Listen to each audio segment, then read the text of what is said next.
Halo semua, selamat malam para pejuang online. Saya akan lanjutkan video saya sebelumnya tentang monetisasi YouTube ya. Saya akan bacakan lagi aturan-aturan dari YouTube, dan video ini khusus untuk para sahabat pejuang online yang tidak sempat membaca aturan dari YouTube ya. Di video sebelumnya saya bacakan ini persyaratan kelayakan minimum untuk mengaktifkan fitur monetisasi di YouTube ya. Dan minimal itu untuk bisa 500 subscriber sudah bisa monetisasi. Kemudian dengan 500 subscriber itu kita hanya memiliki akses untuk langganan channel dan shopping untuk produk sendiri, super chat dan super sticker serta super thank. Dapat itu ya, super thank.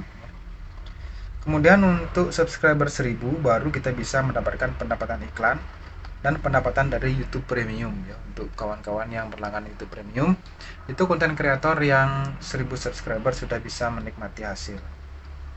Kemudian untuk shopping produk dari brand lain itu persyaratannya minimal 20.000 subscriber. Nah, yang menarik di sini persyaratan minimum berikutnya adalah bahwa channel Anda di semua kategori subscriber ya, baik 500 subscriber, 1000 subscriber ataupun 20.000 subscriber, itu ada syarat sama yang wajib dipenuhi untuk bisa monetisasi, untuk bisa akun YouTube kita itu menghasilkan uang, yaitu channelnya tidak ditetapkan sebagai dibuat untuk anak-anak ya. Jadi ketika kita upload video di YouTube itu kan ada pilihan audiens ya, pemirsa kita, yaitu ketika kita memilih pemirsa kita untuk anak-anak, itu kita tidak bisa mendapatkan penghasilan dari iklan YouTube ya. Nah, saya akan lihat apa sih maksudnya tidak dibuat untuk anak-anak itu, apa sih maksudnya ya. Saya lanjutkan ya. Nah, ini saya cek dari situs resminya di support google.com YouTube ya. Nah, menentukan penonton channel atau video Anda. Sebagai kreator YouTube, Anda diwajibkan untuk menetapkan video yang ada dan video baru sebagai dibuat untuk anak-anak atau tidak ya. Jadi wajib kita memilih untuk bisa melakukan proses berikutnya, dibuat untuk anak-anak atau tidak, itu wajib kita pilih. Kreator yang tidak membuat konten untuk anak-anak pun harus menentukan siapa penontonnya. Tindakan ini akan membantu memastikan bahwa YouTube menawarkan fitur yang sesuai di konten kita ya. Untuk membantu Anda mematuhi kebijakan ini, ada setelan audiens dibuat untuk anak-anak di YouTube Studio. Anda dapat menetapkan penonton Anda. Di level channel yang akan menetapkan semua konten yang ada dan konten baru Anda sebagai dibuat untuk anak-anak atau tidak. Atau di level video. Jika memilih opsi ini, Anda harus menetapkan setiap video yang telah dan akan Anda sebagai dibuat untuk anak-anak atau tidak. Harus kita pilih ya. Untuk menetapkan penonton Anda sebagai dibuat untuk anak-anak, Anda perlu melakukannya di YouTube Studio. Anda tidak dapat melakukannya di Creator Studio Classic ya. YouTube akan menyediakan alat penentu penonton untuk aplikasi pihak ketiga dan layanan YouTube API dalam waktu dekat ini. Untuk sekarang, harap gunakan YouTube Studio untuk mengupload konten yang dibuat untuk anak-anak ya. Jadi YouTube itu memiliki khusus untuk konten kreator yang buat video khusus untuk anak-anak. Nah, ini yang penting, alasan mengapa setiap kreator harus menentukan penontonnya. Perubahan ini diwajibkan sebagai bagian dari kesepakatan penyelesaian sengketa dengan Komisi Perdagangan Federal Amerika Serikat dan Jaksa Agung New York, serta akan membantu Anda mematuhi Children's Online Privacy Protection Act atau COPPA. Di kesempatan lain saya akan bahas COPPA itu apa ya, dan atau peraturan lainnya yang berlaku ya. Dimanapun Anda berada, Anda harus memberitahu YouTube apakah video Anda dibuat untuk anak-anak atau tidak. Jika Anda tidak menetapkan konten Anda secara akurat, Anda dapat menghadapi masalah kepatuhan dengan FTC ya, Komisi Perdagangan Federal Amerika Serikat. Ini urusannya ke Amerika kawan-kawan, dan otoritas lainnya, dan YouTube dapat mengambil tindakan pada akun YouTube Anda ya.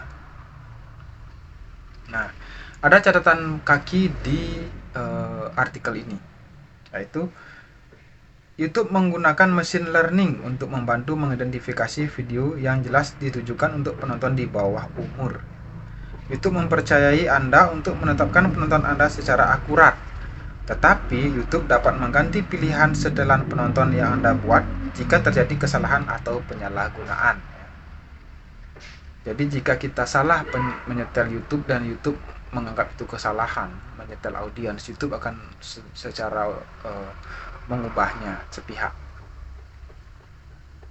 Jangan mengandalkan sistem YouTube untuk menetapkan penonton Anda, karena sistem YouTube mungkin saja tidak mengidentifikasi konten yang oleh FTC atau otoritas lainnya dianggap sebagai dibuat untuk anak-anak.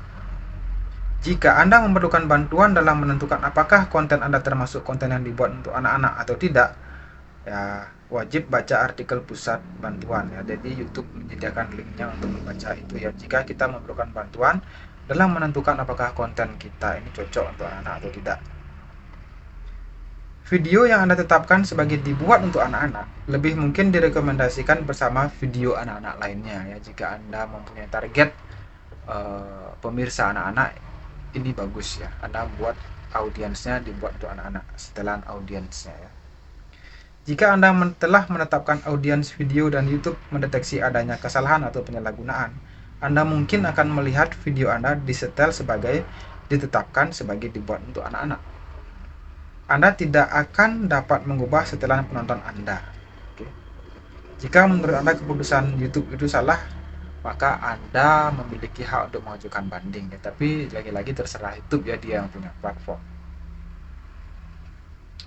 Nah, apa yang terjadi jika konten Anda ditetapkan sebagai dibuat untuk anak-anak? Apa yang terjadi ya?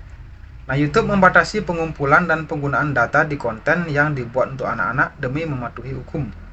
Artinya, YouTube perlu membatasi atau menonaktifkan fitur tertentu seperti komentar, notifikasi dan lainnya. Ya, saya juga pernah membuat konten untuk anak-anak, itu nggak bisa komen ya, nonaktif komentarnya. Yang paling penting, YouTube tidak menayangkan iklan yang dipersonalisasi di konten anak-anak. Jadi iklan tidak ditayangkan di YouTube dengan audiens anak-anak ya. Sebagaimana diwajibkan oleh Children's Online Privacy Protection Act dan atau peraturan lainnya yang berlaku ya. Karena iklan yang dipersonalisasi tidak ditayangkan di konten anak-anak, maka pendapatan sejumlah kreator yang menandai kontennya sebagai dibuat untuk anak-anak akan berkurang. YouTube menyadari bahwa perubahan ini tidak mudah bagi sebagian kreator, tetapi ini merupakan langkah penting yang perlu diambil untuk memastikan kepatuhan terhadap COPPA dan peraturan lainnya yang berlaku. Jadi YouTube ini sangat memperhatikan sekali anak-anak ya. Menurut saya bagus ya, agar anak-anak tidak menerima informasi yang simpang siur yang mereka belum siap untuk mencerna. Oke, demikian video kali ini, semoga bermanfaat. Video apa yang Anda harapkan saya bacakan, silakan komen di kolom komentar ya. Jika dirasa bermanfaat, silakan bagikan video ini ke teman-teman yang lainnya. Salam cuan.